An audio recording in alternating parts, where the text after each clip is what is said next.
Hi everyone, నేను మీ మెహబూబ్ బాషా. So ఇవాళ చెప్పుకోబోయే విషయం ఏమిటంటే కాంతి మరియు కిరణజన్య సంయోగ క్రియ.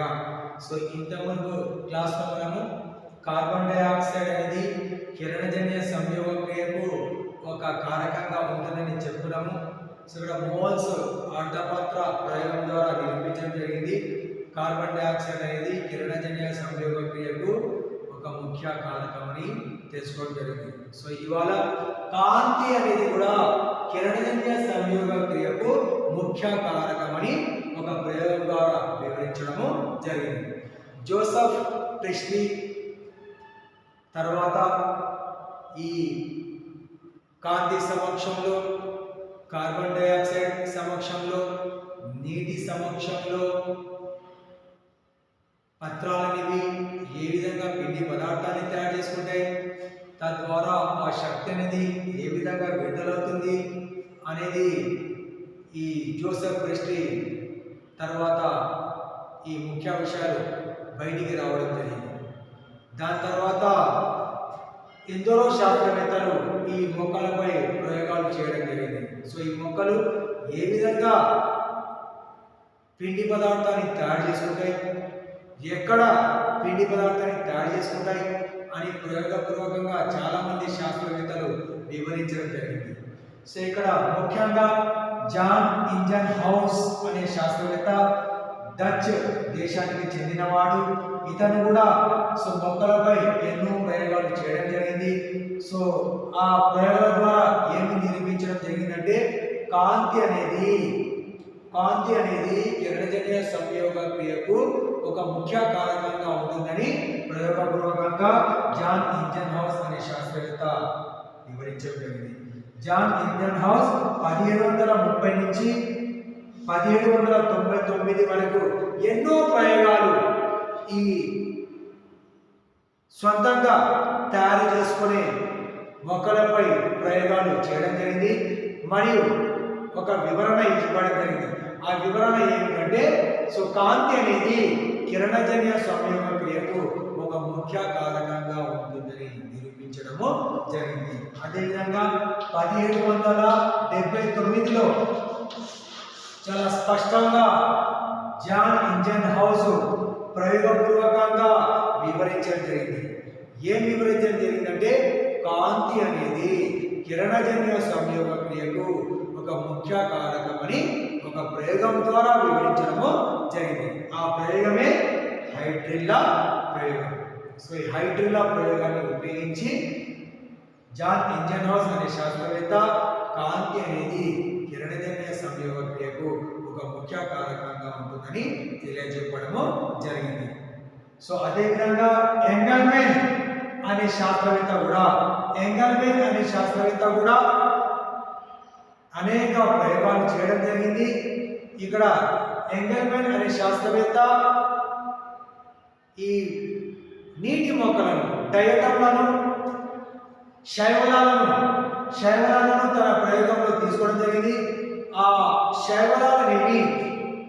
శైవలాలపై వివిధ రకాల రంగులను ప్రసరింపచేయడం ద్వారా అవి కాంతిని విడుదల చేయడం జరిగింది. ఆ కాంతి నీటిలో విడుదల కావడం ద్వారా ఆ నీటిలో ఉండే బ్యాక్టీరియా అనేవి గుంపులుగా చేరడము జరిగింది. సో ఈ విధంగా ఎంగల్మెన్ అనే శాస్త్రవేత్త గరిష్ట కిరణజన్య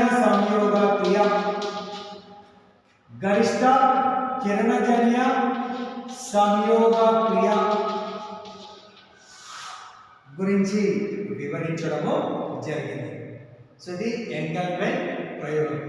ఎంగల్మెన్ శైవలాలను తీసుకోవడం జరిగింది. నీటిలో ఉండే శైవలాలను తీసుకొని గరిష్ట కిరణజన్య సంయోగ క్రియను ఈ శైవలాలలో వివరించడము జరిగింది. ఇప్పుడు మనం హైడ్రిల్లా ప్రయోగాన్ని తీసుకున్నట్లయితే ఈ హైడ్రిల్లా ప్రయోగాన్ని వివరించిన శాస్త్రవేత్త ఎవరంటే జాన్ ఇంజన్ హౌస్ అనే శాస్త్రవేత్త వివరించడము జరిగింది. ఈ హైడ్రిల్లా ప్రయోగం ఏంటంటే మొదట మనం పరికరాలను సెట్ చేసుకున్న తర్వాత ఫస్ట్ మనము ఇక్కడ చిన్నటి కాడను కలిగి ఉండే గరాటు తీసుకోవాలి. ఆ గరాటు లోపట హైడ్రిల్లా మొక్కలు లేదా ఎలోడియం మొక్కను ఉంచాలి. హైడ్రిల్లా మొక్క లేదా ఎలోడియా మొక్కను ఉంచాలి. దేనిలో కూడా చిన్నటి కాడను కలిగి ఉండే గరాటులో. అదేవిధంగా ఒక బీకర్ తీసుకోవాలి. ఆ బీకర్లో కూడా నీటిని నింపాలి. ఆ బీకర్లో కూడా నీటిని నింపిన తర్వాత ఆ గరాటులో పడిన హైడ్రిల్లా మొక్కలు కలిగిన గరాటును బోర్లించాలి. దేనిలో బోర్లించాలి? సో ఈ బీకర్లో కూడా బోర్లించాలి. ఆ బోర్లింపబడ్డ గరాటు పై భాగాన ఒక పరీక్ష నాళికను అమర్చాలి లేదా ఒక పరీక్ష నాళికను బోర్లించాలి. బోర్లించిన తర్వాత సో ఈ బీకర్ను కొన్ని గంటల వరకు సూర్యకాంతి సోకే ప్రదేశంలో కూడా ఉంచాలి. ఇటువంటి మరొక బీకర్ను తీసుకొని చీకటి గదిలో ఉంచాలి.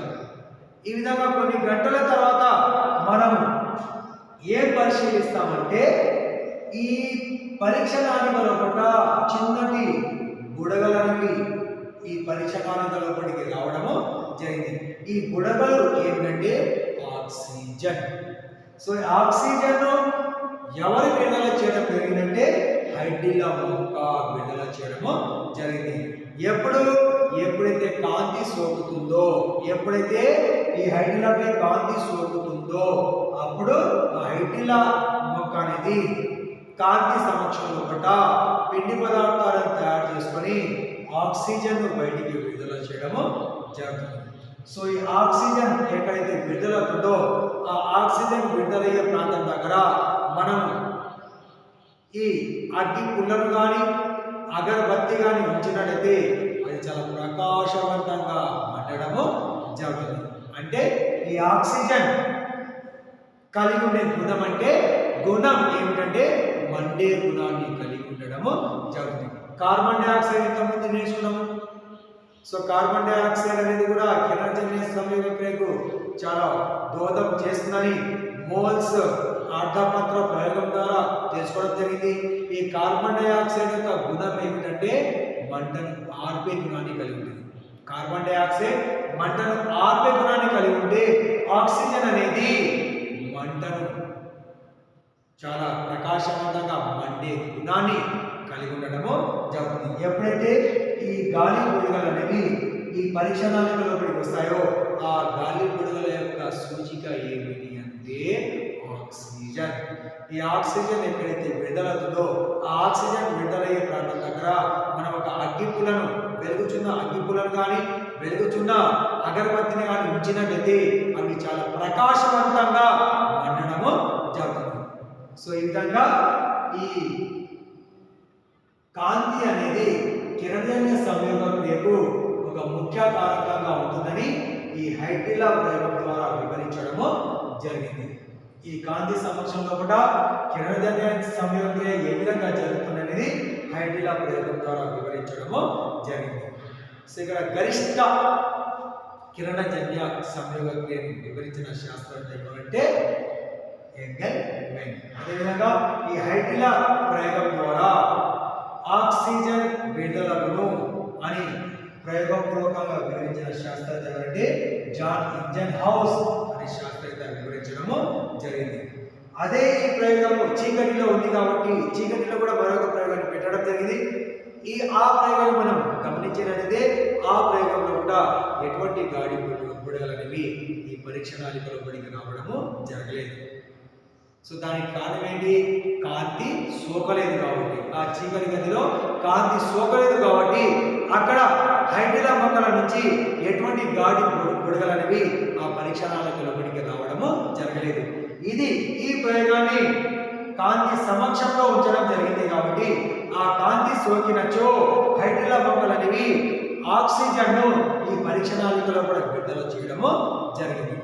ఎక్కడైతే గాలి బుడగలు బయటికి విడుదలైనాయో ఆ ప్రదేశం దగ్గర వెలుగుచున్న అగ్గి పుల్లను కానీ వెలుగుచున్న అగరబత్తిని కానీ ఉంచినట్లయితే ఆ రెండు కూడా చాలా ప్రకాశవంతంగా మండడము జరిగింది. ఈ విధంగా చాలా స్పష్టంగా ఈ హైడ్రిల్లా ప్రయోగాన్ని జాన్ ఇంజన్హౌస్ వివరించడము జరిగింది. సో ఇది కాంతి మరియు కిరణజన్య సంయోగ క్రియ. అంటే కాంతి అనేది కూడా కిరణజన్య సంయోగ క్రియకు ఒక ముఖ్య కారకంగా ఉంటుందని హైడ్రిల్లా ప్రయోగం ద్వారా వివరించడము జరిగింది. సో ఇది